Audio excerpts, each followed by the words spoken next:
Hey, it's State of State. We got your Nittany Lion update. It's a football discussion with Tom and Justin, so kick back and press play. With former Penn State and NFL defensive back Justin King, I'm Tom Hannafin. This is State of State. Please like, comment, subscribe, rate us, and turn on notifications. Follow us on social media at State of State Pod. Comment on our YouTube channel. And if you haven't done so already, you can become a member of our YouTube channel. For just 99 cents a month, you can get all upcoming episodes of State of State, plus our entire members-only playlist, ad-free, commercial-free. Hit the join button on our homepage or follow the link in the description of this podcast. This podcast is presented by BetOnline. BetOnline is the world's most trusted betting platform and your number one source for all your sports betting action. Baseball season is in full swing, as are the NBA and NHL playoffs. There are so many ways to get in the action with the latest odds, news, and scores, even live in-game betting while the games are being played. With the largest selection of odds on everything from Major League Baseball to the NBA, the NHL, and UFC, BetOnline remains the number one online source for all your sports wagering info. In between games, head over to the BetOnline casino with all the top Vegas-style games, including poker and live casino. Penn State fans, are you feeling confident that the Nittany Lions can win college football's national championship next season, or that Abdul Carter will go number one overall in the NFL draft? Lock in your futures bet at betonline.ag today. State of State is presented by BetOnline. The game starts here. State of State is a proud supporter of Blue White Outfitters. Blue White Outfitters was created as a retail shop meant to highlight the confidence, competitiveness, and fearlessness of the elite athletes found throughout the history of Penn State University. Check out their Lockdown U and Lawn Boys merchandise today. All sales from Blue White Outfitters directly benefit Penn State student athletes. Also, official State of State merchandise is available now. Support the show and grab State of State t-shirts, hoodies, hats, and more. Visit www.bluewhiteoutfitters.com today. Hi, everyone, and welcome to State of State. I'm Tom Hannafin, flying solo today, covering the latest transfer portal movement for Penn State football. I do want to get to the handful of players that are no longer a part of the Penn State football program, have departed, and what that means for Penn State's depth going into 2025. Spring practices are still ongoing through the 25th. The blue-white game, which is non-televised this year, is on Saturday, April 26th. So limited time left in spring for Penn State to get into work with their players, but trying to round out some positions potentially in the transfer portal. And that brings me to the visit that occurred yesterday for Penn State football. Syracuse wide receiver Trebor Pena paying a visit to Happy Valley. This is something that Penn State fans, the second it came out that Pena was hopping into the portal, were clamoring for. Arguably, Pena is the most coveted wide receiver in this transfer portal cycle. And there's a lot of layers of this to unpack. And again, an official visit going down yesterday, so we'll have to see if this actually materializes. But I want to look at it from that 30,000-foot view. This first gets broken by Syracuse Orange head coach Fran Brown. And it didn't exactly come out in a very positive light, in that Fran Brown was alluding to potentially Trebor Pena seeking compensation in the neighborhood of $2 million for 2025. Whether that's the truth, whether that number's accurate, not sure. That's the challenge with this point in time with NIL and college football. But Fran Brown was saying that they were not prepared to pay $2 million for a wide receiver because he believes that number, that type of money, is reserved for a wide receiver the caliber of Ohio State's Jeremiah Smith. In my opinion, Jeremiah Smith is the best wide receiver in college football going into 2025, was arguably the best wide receiver in 2024. So you can understand that number being attached to that level of player. I've gotten to see Pena play on TV a number of times and in person as well this past September. Saw Syracuse versus Georgia Tech in upstate New York. So I can say he's not Jeremiah Smith, but is he one of the top 5 wide receivers in the country? I don't know if I'd go that far either, but he does have ability. 84 catches, 940 yards receiving, and 9 touchdowns, 11 yards per reception. There was an interesting breakdown recently by our friends at Blue White Illustrated about you have to take it all in context of what Pena was able to do last season on the field, and then the cultural element, and then the financial element. So on the field, the man has burst. He is a slot wide receiver. I would say probably best case scenario, in that you can put him in a lot of different positions, and that's what Syracuse did last year. He was their primary receiving threat. So I don't know if that would be the case if Penn State brought him in, that they'd pop him all over the field, for instance. But it was brought up by our friends at Blue White Illustrated that you saw Kyle McCord drop back well over 600 times last year. So 84 completions and targets, well over that number for Pena as your primary target. You take it within the construct of the offense, and that with former Ohio State quarterback, Big Ten level quarterback, Kyle McCord, who had a career year last year and is now off to the NFL. McCord helping make Pena look good, and vice versa. It's a symbiotic relationship between quarterbacks and wide receivers. So I'm not trying to inflate or deflate the ability of Trebor Pena in any way, shape, or form. But I think there is the possibility that this could work.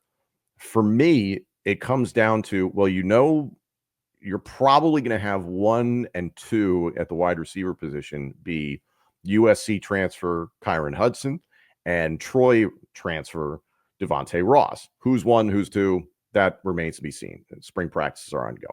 Kyron Hudson gives you size, strength, strong hands, that highlight reel capability in his one-handed catch last year, USC versus LSU. It's all over social media if you want to check it out. And then Devontae Ross provides something different. He had good production last year, especially against a Big Ten opponent on the road. Troy at Iowa put up 2 touchdowns, well over 100 yards receiving, had a big day, and that stood out for Penn State. Devontae Ross, smaller guy than Kyron Hudson, a little bit more shifty, a little bit more speed, can do some things for you in the kick return game.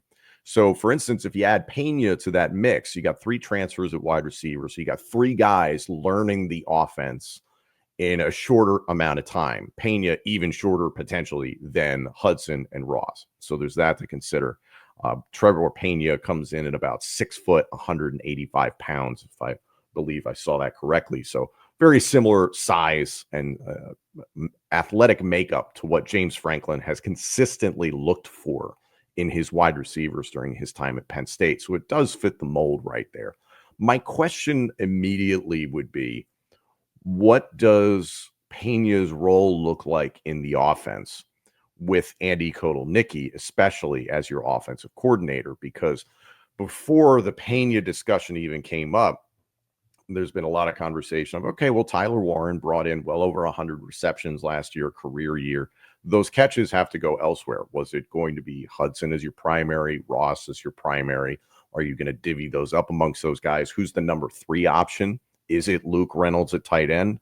Or are you seeing an increased role in the passing game for Nick Singleton, for Kaytron Allen, for a third running back?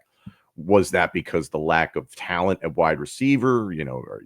Probably. Does Pena, if he comes in, does that change that opinion? So I think that's something that would have to be monitored. And really the challenge of this is we wouldn't know until the product got on the field. And you would understand, if you're getting a guy that transfers in right now in the middle of spring practices, you're going to have to teach him the offense over the summer and then see what you got in training camp. So it's condensed. And Hudson and Ross have had more time since they transferred a few months ago and have been on campus, winter workouts, all that sort of stuff. So they'll be ahead, as will the rest of the existing room for Penn State going into 2025. Also, this is interesting to me because of the existing depth at wide receiver for Penn State. My gut, and I don't have any inside sources on this, but my gut was that Tyser Denmark was potentially going to be that number 3 guy, or at least be one of the top 3 wide receivers for Penn State. And you've heard James Franklin talk about, we need Tyser Denmark to step up and take on a larger role, and that no one cares that he's a freshman. So that's a big deal. You don't hear Franklin talk that often like that. And the challenge that's been put out there by the coaching staff to Denmark is just to get more consistent. Certainly as flash, we saw a little taste of that last year. And Denmark's one of only 3 wide receivers returning from last year that registered a catch for this team. So I think it's very interesting in that, does that mean if you bring in Pena, does Denmark get bumped down to number 4? That third wide receiver, if you're looking for, an established, reliable commodity, I'll put it at that, you're looking at Liam Clifford. I do not think Liam Clifford is better than Trebor Pena based on what I've seen in person and on tape. Pena can do more, can get away from defensive backs. Now, again, that's at the ACC level last season, but to the tune of nearly 1,000 yards receiving, 9 touchdowns, 84 catches, far exceeding the production that Liam Clifford has maybe ever had in totality at Penn State. So I think Pena is certainly an upgrade there. Would that affect Tyser Denmark's evaluation of staying at Penn State long-term? Does he have an urge or a desire to play right now? Everybody has a desire to play right now, but would that deter him from wanting to stay at Penn State and be in the backdrop potentially for another year? Or is he committed to the development process? So a lot of questions would be sparked from that. Caden Saunders, another name in there. Personally, I'm not expecting much in that. For years, we've talked about Caden Saunders. I'll believe it when I see it, that sort of thing. A guy who has dealt with injuries, so I can respect that. But it would change things at the wide receiver position. I think it would certainly, bringing in Pena would certainly change things for Andy Kotelnicki, because now you just have more things to potentially play with in the passing game. And we know that Penn State is going to focus heavily on running the football this upcoming year. So I don't expect, if you were to go get Pena, for instance, that he's going to come in, he's going to post 84 catches, 940 yards, 9 touchdowns. If anything, those numbers would go down dramatically, but it's just a matter of the role that he plays for you. He can get after it as a run blocker. I've seen that on tape, and Landon Tengwall's done some excellent film breakdown. You can check him out behind the wall on YouTube. Landon does a fantastic job, friend of the show. Pena, I like the visit, but as I mentioned before, there's a couple of question marks, not necessarily from the athlete. It's more culturally and mentally, and then financially. Culturally, does he fit into what Penn State needs and what Penn State does? Especially with this year being a season where Penn State looks to be going all in to win a national championship. That is justifiable for him as a reason. It was like, hey, I want to go and try and win one, or at least play at a higher level before my eligibility is up. I believe his one last season. I think it's 23 years old. So Trebor Pena looking to cap off his college career, potentially with a run at the national championship, or at least to improve his stock, looking at the National Football League. Can certainly accomplish both at a program like Penn State in the Big Ten, top 5 team, potentially going into this coming season. Pena, culturally, the question that I think comes up stems again from some of the comments of Fran Brown. There were comments from Brown saying that Pena was concerned about the quarterback position going into 2025, and maybe the reason why Pena was asking for more money. And I'll get the financial point here in a moment. But the cultural element being that with McCord off to the NFL, according to Brown, Pena had raised some concerns about the quarterback play in 2025. And could that quarterback, whomever it is, the competition, would that meet or exceed the threshold, the level, the production of Kyle McCord last season? I think that's a questionable element, but Fran Brown saying players have to play, players are not coaches. So you can understand why Pena and his camp would speculate on that. I think it's ballsy to ask that directly to the coach. That's something you evaluate together, and you can understand there's probably a relationship, a personal relationship between Brown and Pena where maybe felt comfortable asking that question. But Brown obviously has put a lot of this stuff out into the universe, so you dissect it as you will. And then the element about Fran Brown alleging potentially that Pena asked for $2 million. And again, that's Jeremiah Smith money. I would not put Trebor Pena in the category of Jeremiah Smith. Not at all. The thing I get hung up on is understanding, the money that Penn State put out there last year for Julian Fleming, former Ohio State wide receiver, and the ROI, the return on investment that Penn State got. I think it was 13 catches and 1 touchdown, and had injuries and was basically a blocking wide receiver. Was that worth the money? I think this is a different story this year in that, yes, Penn State had realistic possibilities and opportunities to compete for a national championship in 2024. But it feels like with 2025, Drew Aller, Nick Singleton, Katron Allen, most of your offensive line coming back, Dennis Sutton, Zane Durant, a deep cornerback room. Like, you have reason to believe that Penn State could credibly contend for the national championship again this year. And then 2026 is a question mark because Aller, Singleton, Allen, Dennis Sutton, Durant, all potentially off to the National Football League at that point in time. So it's like, okay, there could be just a drop off in terms of what you have. Will there be talent behind them? Of course, but you know what you have now versus that nucleus diminishing in 2026. So does Penn State have a higher spending threshold, a little bit less sensitive to that number this year? Does Pena look more attractive to them than Julian Fleming did? Are you prepared to pay Fleming type money to Pena? Are you prepared to pay more than what you paid for Fleming for Pena this year? According to a number of Syracuse football outlets, and I believe Brown said it himself, is that Pena was being paid well. So if Pena had concerns about the quarterback position and the offense in 2025 for him to continue to produce and up his stock, is that why he asked for a huge number so he would be compensated? And now going to Penn State, does his number fluctuate? Does it go down dramatically? Because I would be stunned if Penn State paid $2 million for Trebor Pena. Paying that much for a wide receiver the caliber of Jeremiah Smith, you could comprehend that, but it remains to be seen.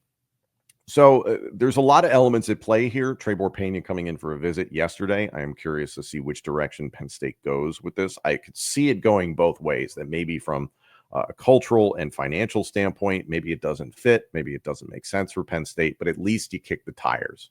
I think that's the important thing for Penn State, what Penn State fans should take away from this. And if Pena does not come in, then it shows that Penn State has confidence in Tysier Denmark, in Liam Clifford, in Caden Saunders, in Anthony Ivy, in potentially Kobe Howard, who's done extremely well from what we understand during spring practices, Lyric Samuel, Matthew Otten, young guys who have gotten in there and showed some flash during this point in the year. So it just depends. Do you like what you have enough that you don't need to spend more? Or if you spend a little bit more, you feel really rock solid with Hudson, Ross, and Pena as your top three wide receivers? Certainly an exciting group. Who's that fourth? Is it Tysier Denmark? Does that cut down on the production of the tight end room? Again, this just gives more toys for Andy Kotelnicki to play with.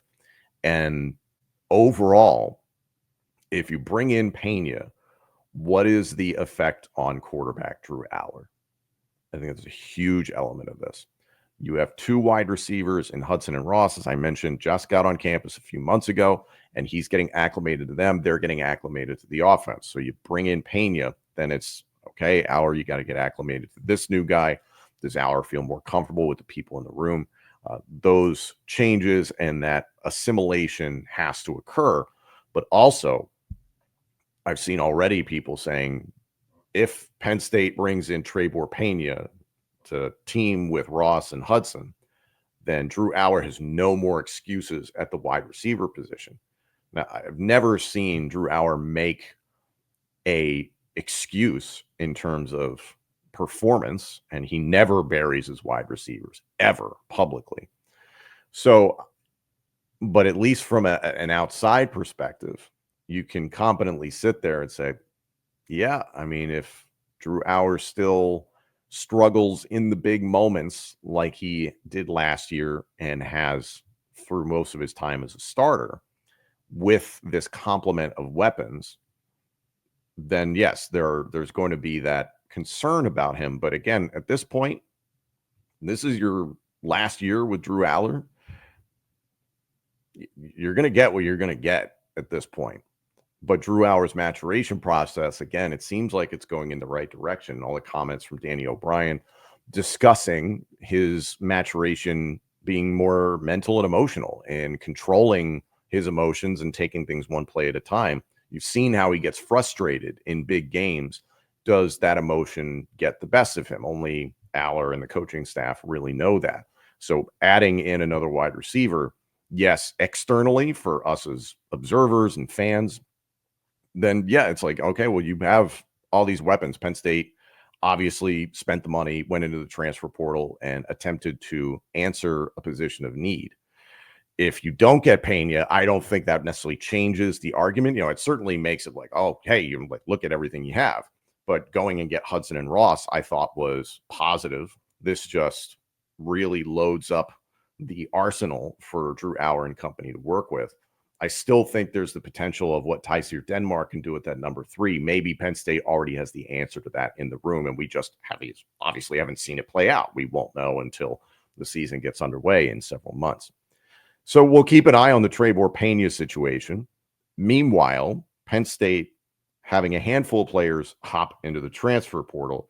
So the highest, I'd say, profile situation being offensive lineman, offensive guard, JB Nelson, who dealt with a lot of injuries the last few seasons, but I would describe him as a starting offensive guard because he was. He would cycle in and out of the lineup, of course, due to injury, and there was depth that Penn State was able to utilize there. So JB Nelson hopping into the transfer portal was not too much of a shock. Penn State has a lot of depth at guard. That the young freshman, soon to be sophomore, Cooper Cousins, played a lot last year, really impressed people last year, was pushing for a starting spot last year, so I wouldn't be shocked if he's somebody who just steps right in and you don't see much of a drop-off there. And then also there's the conversation of Anthony Donko and Nolan Rucci, both dealing with some injury issues. But Anthony Donko, the primary right tackle last year, gets injured against Minnesota. In comes Nolan Rucci. Nolan Rucci plays very well at right tackle. Is it a situation where you bump one of those guys inside? Sal Wormley, right guard, off to the National Football League. Do you bump one of those guys inside? And that way you're not in a situation where you have to start somebody new at guard, for instance, but you have all that cross-training you've seen from Phil Troutwine. So still some questions there along the offensive line that we're going to keep an eye on. JB Nelson has already scheduled visits with Georgia Tech, Virginia Tech, Maryland, and Syracuse, the aforementioned Syracuse.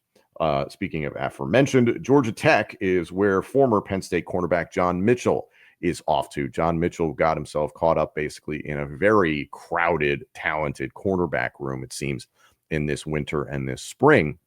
So no disrespect or issue or anything like that from what I understand with John Mitchell, just kind of seeing the writing on the wall, was able to play in 6 games last year. He was highly recruited coming out of college, offers from some big-time programs, 4 years of eligibility left, going to an ACC team that was competitive last year, was very, very good last year, Georgia Tech. This is a very cool opportunity for John Mitchell. And JB Nelson, I mentioned, taking a visit to Georgia Tech. Nelson's the type of dude where if you need a guy to start for a year, he is a huge upgrade at that guard position because starting at the Big Ten level, playing well at the Big Ten level. Again, the interesting thing about this point in time with NIL is what are you willing to spend on a 1-year player back into their their eligibility. Mitchell, it's a little bit different, 4 years remaining. Nelson, who needs him, who thinks he can make a run potentially at a conference championship this year or even a playoff, something like that. Is that spend worth it? Is the dollar amount enormous? And is Nelson not being greedy in a situation where he's like, hey, I just want to start. I want to get more tape out there, and I want to make my way to the National Football League in a place where I can get a lot of experience out there. The one that really confused me was linebacker Ta'Mere Robinson. Heading into the transfer portal, has a visit at USC within the Big Ten. This one was strange to me, and I do have to speculate if he got some bad advice because everything that we'd heard through winter workouts and spring practices is that Tony Rojas and Dom DeLuca were expected to be the 2 primary linebackers in a base 4-2-5 defense. Very normal for Penn State. 4 down linemen, 2 linebackers, 5 defensive backs. Not saying that Penn State wouldn't bump out to a 4-3 alignment, 4 down linemen and 3 linebackers. So then it was like, okay, who's that 3rd linebacker? It had seemed through camp, through practices, spring practices, that is, that the answer to that question was rapidly becoming Ta'Mere Robinson. So the choice to leave, it shows, maybe you think you can get more money elsewhere. Okay. There are going to be other programs who maybe have a higher need and say you can start right now and you don't have to be that 3rd when there's only 2 primary linebackers. So the amount of snaps that Robinson would be able to play, theoretically, yes, would have been less compared to Rojas and DeLuca, but injuries happen. You never know. but it seemed like Ta'Mere Robinson was on the right path and still has plenty of eligibility left. Tom DeLuca, I believe this is his last season. So it's like, hey, this might not have been your gig right now, but it could have been next season, or it could have been halfway through this season, or you never know how Jim Knowles is going to want to utilize a guy.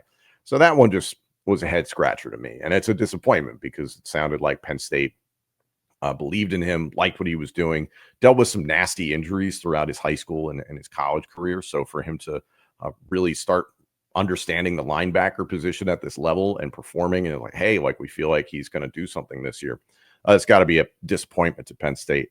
And then lastly, linebacker Beckham D, someone who not necessarily on too many Penn State fans' radar, very young player, is off into the transfer portal. This one stuck out to me because he just got shouted out by James Franklin just a handful of weeks ago. I can't remember if it was in winter workouts at the beginning of spring practices, but Beckham D was somebody who was named by James Franklin as somebody who was standing out in the linebacker competition, the same as Anthony Specca, another young player for Penn State. So it just, that's a very different situation, I feel, than Ta'Mere Robinson. Robinson was very close to being someone who's going to be a regular contributor for Penn State. But now it's a situation of, okay, Beckham D is out. So it just kind of creates other opportunities for other guys. And D may be seeing the level of competition at Penn State. As I mentioned, this is a top 5 program. So you're maybe looking elsewhere within the Big Ten. Maybe you're looking at a smaller conference. Maybe you're looking at a place where you can play sooner, play immediately, that sort of thing. So all the best to Beckham D and these handful of Nittany Lions that have entered the transfer portal. But for right now, we're just kind of keeping our eye on this situation with Trebor Pena. I think it's high profile because of the player, his stance in the marketplace right now, the buzz and talk about him, especially earlier this week from his former head coach. So the visit occurring yesterday, we'll see if this materializes for Penn State football. Could really add some impressive depth to this wide receiver room for Penn State, but I could really see this going either way for the Nittany Lions for a number of reasons. But if it does go the way that Trebor Pena actually joins the Penn State football team, we'll have all of that right here on State of State. Thank you all so much for joining us. This episode and our entire library of shows is available now on YouTube, Apple Podcasts, Spotify, and wherever else you get your podcasts. Please like, comment, subscribe, rate us, and turn on notifications. Follow us on social media at State of State Pod. Comment on our YouTube channel. And if you haven't done so already, you can become a member of our YouTube channel for just 99 cents a month. You can get all upcoming episodes of State of State, plus our entire members-only playlist, ad-free, commercial-free. Hit the join button on our homepage or follow the link in the description of this podcast. State of State is presented by Bet Online and by Blue White Outfitters.